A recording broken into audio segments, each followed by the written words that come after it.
ताकत का मैं एक आपको आसान नुस्खा बताता हूं। एक हदीस है ना, साहबा से नबी सल्लल्लाहु अलैहि वसल्लम, मुझे बताओ पहलवान कौन है? हदीस है, पहलवान कौन है? पहलवान कौन है? तो मेरे भाई अगर ताकत लेना चाहते हो तो माफ करना सीखो। ये साइंस ने ना एक रिसर्च की, और फॉरगिवनेस थेरेपी इलाज है, इसको कहते हैं CBT, कॉग्निटिव बिहेवियर थेरेपी। इसका एक और नाम है CDT, cognitive drill therapy. Science कहती है जो बंदा सेहतमंद होना चाहता है, ताकतवर होना चाहता है, साइंस कहती है उसे कहो कि अपने यहां से कोई चीज ना पकड़े। मसलन टाइम ज्यादा तो नहीं ले रहा आपका, क्योंकि छुट्टी है। ये देखो, ये क्या है? टिश्यू। इसको हाथ पे रखो, घर जाके तजुर्बा करना। साइंस कहती है वो चीज जिसका वजन नहीं है, जिसका वजन, इसको ऐसे पकड़ के पूरी ताकत में ऐसे रख के कितनी देर तक पकड़ सकते हो? कितनी देर पकड़ सकते हो? साइंस कहती है कोई बंदा 10 से 15 मिनट नहीं पकड़ सकता। क्या होगा कि 5 मिनट के बाद यहां बाजू भारी शुरू हो जाएगी, यहां पे इतना बोझ होगा कि दिल करेगा कि इसको छोड़ दूं। साइंस कहती है जो एक्सटर्नल बॉडी है वो 1% एनर्जी कंज्यूम करती है, और जो इंटरनल बॉडी है वो 1000%, यानी इधर 1% लगी, अंदर 1000 गुना लगी। मैंने पकड़ा क्या है? एक छोटी सी चीज जिसका वजन, मेरे भाइयों हमारे दिमाग ने भी बहुत सारी बातों को पकड़ लिया। मेरे चाचे ने मैनू क्या सी, मेरे मामे ने मैनू क्या सी, मेरे ताए ने मैनू क्या सी, मेरे उन्हें मैनू अज भी याद है। 20 साल हो गए उनकी गल मैनू अज भी इत्थे वजदी है। साइंस कहती है हम लोगों के रवैयों को पकड़ लेते हैं। उसने मेरे साथ ऐसा किया, उसने मेरे साथ ऐसा किया, उसने मेरे साथ ऐसा किया, उसने मेरे साथ ऐसा किया। इस्लाम कहता है माफ कर दो। अफू, अफू दरगुजर। What is the meaning of अफू दरगुजर? अफू का मतलब होता है छोड़ देना। क्या मतलब है?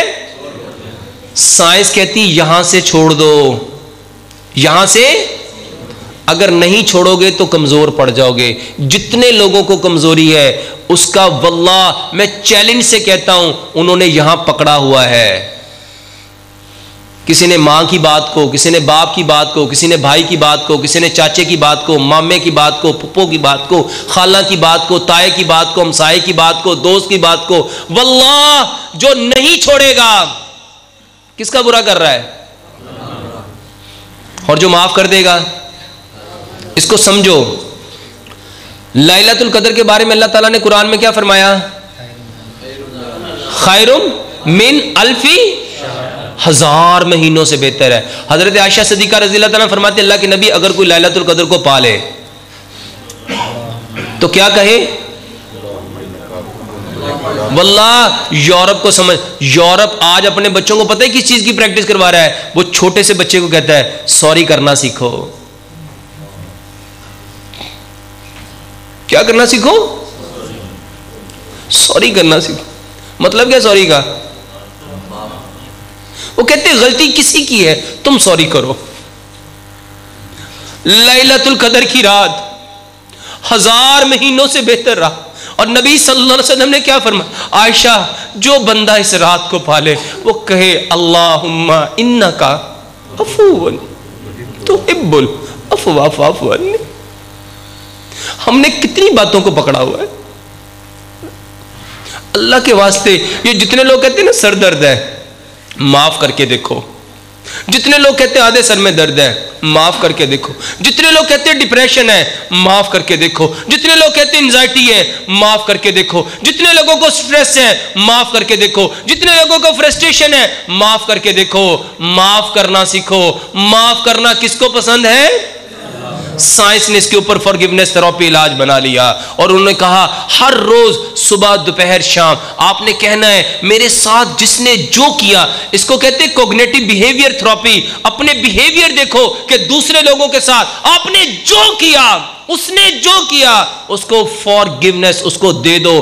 क्या? माफी। छोड़ दो, छोड़ दो, छोड़ दो। वल्लाह जितने लोगों के सर में दर्द है ये वो दर्द है जो लोगों को दिया है। साइंस कहती है हर एक्शन का रिएक्शन है। एक्शन और रिएक्शन हमेशा ऑपोजिट होते हैं बट इक्वल होते हैं। इसको इस हदीस से समझो। नबी सल्लल्लाहु अलैहि वसल्लम ने फरमाया अद्दुनिया मजरातुल, दुनिया खेती है, जो बीजोगे। साइंस कहता है इस दीवार पे ब्लैक बॉल मारी, पलट के क्या आएगी? वही ब्लैक बॉल आएगी। व्हाइट बॉल मारोगे, जो माफ करेगा उसको, उसके साथ क्या किया जाएगा? अल्लाह ताला ने फरमाया जो दुनिया में माफ करेगा हम उसको आखिरत में फायदा है कि नुकसान है?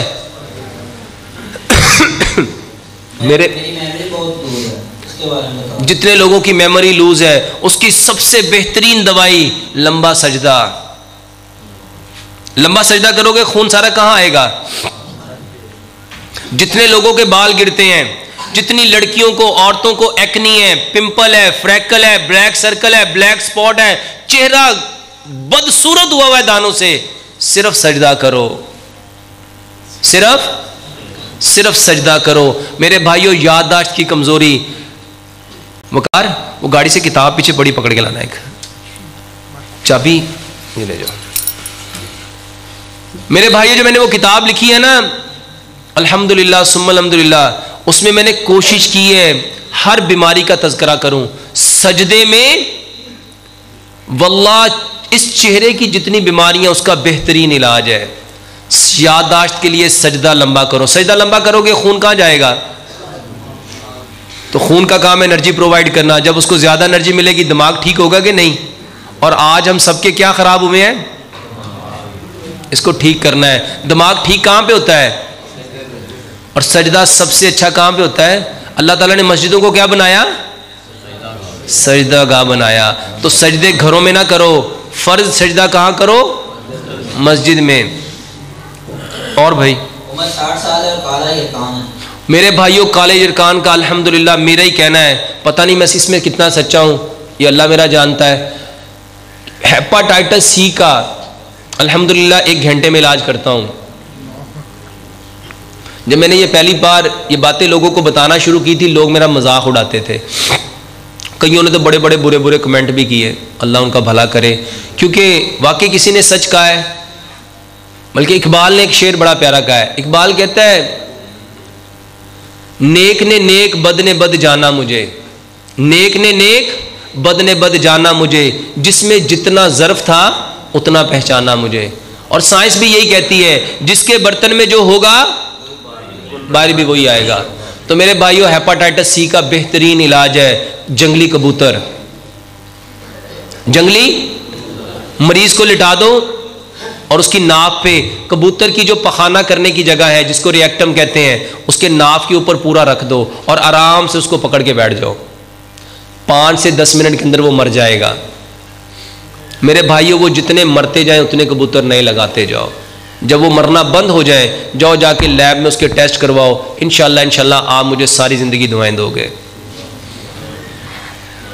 ये मैंने 1 मिनट, ये मैंने जब पहली बार बताया ना तो हाँ जी, जब मैंने पहली बार बताया तो एक डॉक्टर मेरे पास आए तो कहते ये कैसे मुमकिन है। मैंने कहा यार 2 बातें, या मैं सच कह रहा हूँ या मैं झूठ कह रहा हूँ, बहस करने की तो जरूरत ही नहीं है। क्या करते हैं हम, मैं क्या पेशेंट भी ले आओ कबूतर भी ले आओ। अल्हम्दुलिल्लाह पहले मैं इसका इलाज करता था टोटरू से। उस वक्त वो टोटरू लेके आए,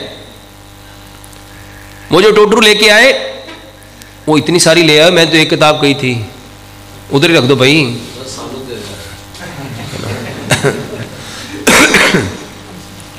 बस ये किताब खोल के दे दो, बस एक वहाँ था, ये नीचे रख दो प्लीज,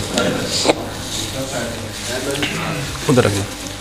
मेरे भाइयों ये मेरी किताब है, इसमें मैंने अल्हम्दुलिल्लाह इसको अब्दुल सलाम बिन मोहम्मद साहब ने पढ़ा, इसको अल्हम्दुलिल्लाह यूसुफ तैबी साहब ने को भी मैंने दी, मुफ्ती अब्दुल रहमान आबिद साहब को भी दी। अब्दुल सलाम बिन मोहम्मद साहब ने सिर्फ इसके ऊपर एक जुमला मुझे कहा कि आपने तो मेडिकल को भी कुरान हदीस बना दिया। और मैंने कोशिश की है कि इसको 100% कुरान और हदीस के अकॉर्डिंग लिखूं। और इसमें मैंने कोशिश की है कि इसको वही जो वही में इल्म आया है सिर्फ उसके अकॉर्डिंग लिखूं, कोशिश की है। और इसमें मैंने बताया कि हम कितनी बीमारियों को कैसे ठीक कर सकते हैं। अच्छा वो बंदा डॉक्टर जो था उसने कहा कि, मैंने कहा कि आप मरीज भी ले आओ और जानवर भी ले आओ। अल्हम्दुलिल्लाह वो मरीज भी आ गया, कबूतर भी आ गए। पहला कबूतर लगाया, वो अपने साथ कुछ डॉक्टर्स को भी लेके आया था। उनके साथ एक लेडी डॉक्टर थी, वो कहने लगी इन्होंने ना कबूतर की शहरक को दबा के मार दिया है। तो मैंने कहा भाई ऐसा करो, इसको खुद पकड़ो, खुद करो। अल्हम्दुलिल्लाह उसने खुद उसको उसके ऊपर पकड़ा। तो जब वो वायरस को सक कर रहा था ना, तो वो चीखी, कहती ये तो सक कर रहा है। तो मैं कहा यही करता है, बंदा नहीं मारता, वो खुद मरता है। मेरे भाइयों, ये बात मुझसे बहुत सारे लोग पूछते हैं आपको कैसे पता चली? तो मैं कुरान पढ़ रहा था, तो कुरान में अल्लाह ताला ने जो तज़किरा है ना, हमने इंसान को नुतफ़े से पैदा किया, फिर हमने इसको मुदगा बनाया, फिर हमने उसको इज़ाम बनाया, वो आलाका, वो मुदगा, इज़ाम, वो कुरान में जो तज़किरा है, उसमें मैंने जो चीज़ सबसे ज़्यादा देखी, अल्लाह ताला ने इंसान की पैदाइश में जिस चीज़ को सबसे पहले पैदा किया वो क्या था? नाफ। वो सबसे पहले क्या पैदा होती है इंसान की? नाफ से इंसान बनता है। मेरे भाइयों, नाफ से अनगिनत बीमारियों का इलाज होता है। ये बातें जब मैं काफ़ी साल पहले करता था तो लोग इस पे बड़ा ताज्जुब करते थे। मेरे भाइयों, ये कानों की जिसको साएं होती हैं, होती ना, आवाज़ें आती हैं। अभी मेरे पास अमेरिका से एक पेशेंट है, उसने मुझे बताया मुझे कानों में साएं होती है। मैंने उसे कहा कि अपनी नाफ में एक दिन सरसों का, एक दिन नारियल का, एक दिन जैतून का तेल डालो, वल्लाह कान की साएं ख़त्म हो जाती है। जितने लोगों की आंखें खुश्क हो जाती हैं, आंसू आना बंद हो जाते हैं, ड्राइनेस आ जाती है, नज़दीक की नज़र, दूर की नज़र, सफ़ेद मोतिया, काला मोतिया, मेरे भाइयों सिर्फ अपने नाफ में तेल डालो।